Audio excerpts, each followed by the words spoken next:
Tu hai già detto la pizza con l'ananas, che era la mia prima scelta, io ti dirò la pasta con il ketchup. Ciao, come ti chiami? Mattia, Simone. dove sei nato? Sono nato a Taranto 26 anni fa. Sono nato a Torino 29, quasi 30 anni fa. Qual è il tuo cibo preferito? Cibo preferito? Gli agnolotti. Gli agnolotti sono una pasta ripiena. Poi può essere ripiena di carne o di qualcos'altro. È una pasta fatta a quadretti piccolini con dentro qualcos'altro. La pasta al forno della nonna. Qual è un cibo che non mangeresti mai? Allora, la pizza con l'ananas e probabilmente i cavoli, ma la pizza con l'ananas vince. E tu hai già detto la pizza con l'ananas, che era la mia prima scelta, io ti dirò la pasta con il ketchup. Non si fa. Qual è l'ultimo paese che hai visitato? L'Olanda, sono stato ad Amsterdam per meno di 24 ore, 20 ore all'incirca. Anch'io in Olanda, però non ad Amsterdam ma a Utrecht. Qual è l'ultimo posto che hai visitato in Italia? L'ultimo posto che ho visto in Italia. Sono stato a Bari, che è in Puglia, che è l'unica città, oddio, non l'unica, ma è la città che in Puglia ha l'aeroporto principale e quindi sono stato un paio di giorni a Bari e poi sono andato in Germania. L'ultimo posto che ho visto in Italia bene è stato Padova, perché ho vissuto lì circa un mese per lavoro, a settembre dell'anno scorso. E poi da lì sono ritornato a Torino. Dimmi un proverbio famoso. Proverbio famoso. 3 tigri contro 3 tigri. Non è un proverbio però, questo è uno scioglilingua. Un proverbio famoso... tanto va la gatta al lardo che ci lascia lo zampino. Sotto la panca la capra campa, sopra la campa la capra crepa. L'ho sbagliato. Mancava la seconda parte. Vabbè, dai, va bene lo stesso. Consiglieresti di visitare la tua città?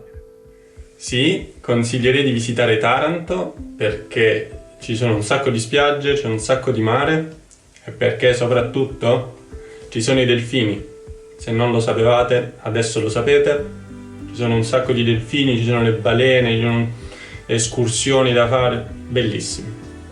Sì, assolutamente sì. Torino è molto bella e tra l'altro non ci sono troppi turisti, quindi si può in questo modo vedere una parte d'Italia, insomma, a differenza di Milano, Roma, Venezia, che sono bellissime città, però ci sono a volte troppi turisti. E in questo momento studi o lavori?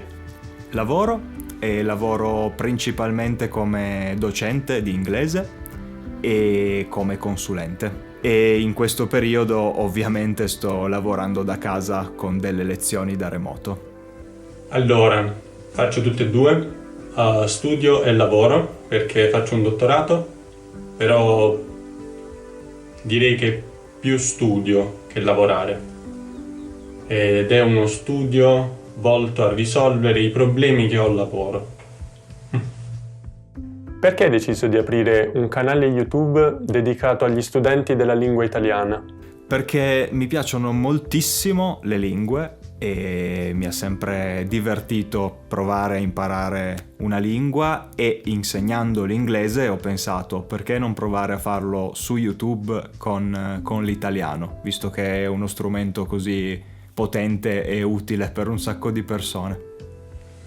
Perché io ho sempre imparato le lingue su YouTube oppure su Duolingo oppure su Memrise, però quando lo imparavo su YouTube mi piaceva di più, mi divertivo di più e quindi ho detto che bello sarebbe se qualcuno potesse imparare l'italiano da me e quindi ho detto ci provo. Però per adesso mi diverte e mi piace molto. Da quanto tempo hai aperto il tuo canale? Ho aperto il canale da 1 anno, precisamente 1 anno e 3 giorni fa o 4 giorni fa, ed era il giorno del mio compleanno, 4 maggio 2019. Ho caricato il primo video il 12 marzo, quindi un paio di mesi più o meno. Grazie mille a tutti gli iscritti.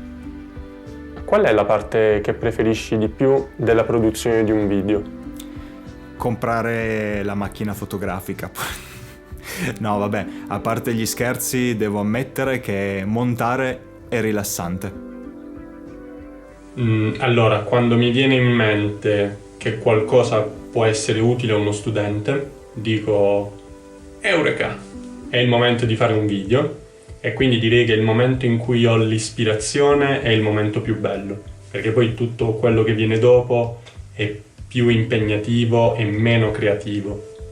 Hai passioni o hobby? Allora, a parte fare i video, mi piace molto fotografare, mi piace viaggiare, anche se adesso non si può viaggiare, e mi piace molto leggere. Però leggere lo vedo più come un'attività che come una passione.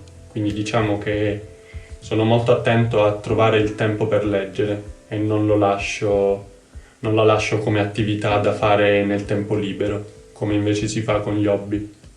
Mi piace molto leggere e da quando sono in quarantena ho cominciato anche a imparare a suonare la chitarra, ma sono ancora molto scarso. Ti piace fare sport? Sì, ho giocato per tanti anni a basket, ma ho smesso anche da tanti anni e da 2 o 3 anni a questa parte ho cominciato ad arrampicare e mi piace moltissimo. Sì, mi piace molto giocare a pallavolo, anche se non gioco più a pallavolo da un po' di anni. Per tenermi in movimento, la mattina vado a correre per 10, massimo 15 minuti, perché altrimenti poi sono troppo stanco. Preferisci i film o le serie TV?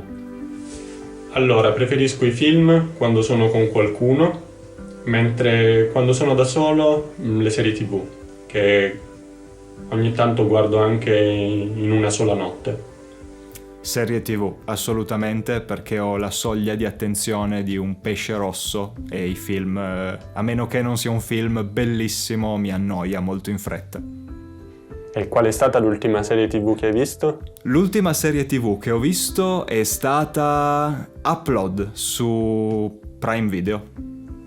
L'ultima serie che ho guardato è stata La Casa di Carta, che in realtà si chiama La Casa dei Papel, e l'ho guardata con la mia fidanzata via Skype, quindi su uno schermo avevo la mia fidanzata e su uno schermo avevo la serie TV.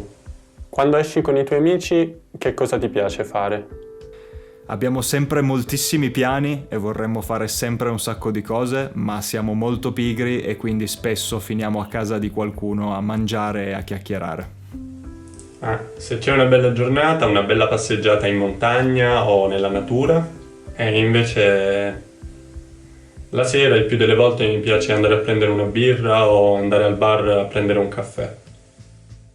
Quale sarà la prima cosa che farai quando tutto tornerà alla normalità?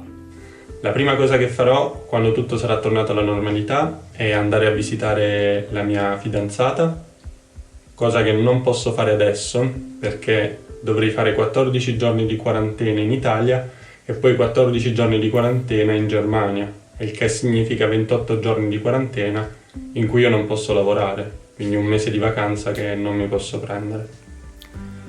Quando tutto tornerà alla normalità davvero, quindi probabilmente ci vorrà ancora un po', vorrei fare un viaggio da solo, perché è un po' di anni che non faccio un viaggio da solo e quindi insomma, penso che sarà uno dei primi piani.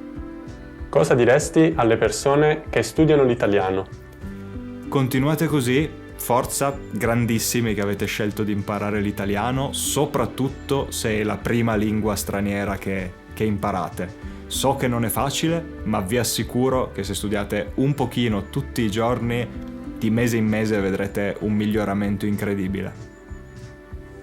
Ci sono volte in cui l'italiano sembra difficile, ma vi assicuro che è facile e che vi piacerà essere in Italia e poter parlare con le persone in maniera naturale.